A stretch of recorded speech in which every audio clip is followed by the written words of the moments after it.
ورضوان وجنات لهم فيها نعيم مقيم خالدين فيها أبدا إن الله عنده أجر عظيم إن الله عنده أجر عظيم يا أيها الذين آمنوا لا تتخذوا آباءكم وإخوانكم أولياء إن استحبوا الكفر على الإيمان ومن يتولهم منكم فأولئك هم الظالمون قل إن كان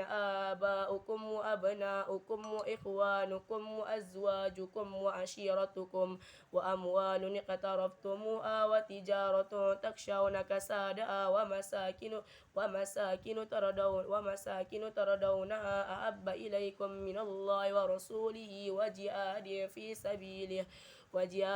في سبيله فتربصوا حتى يأتي الله بأمره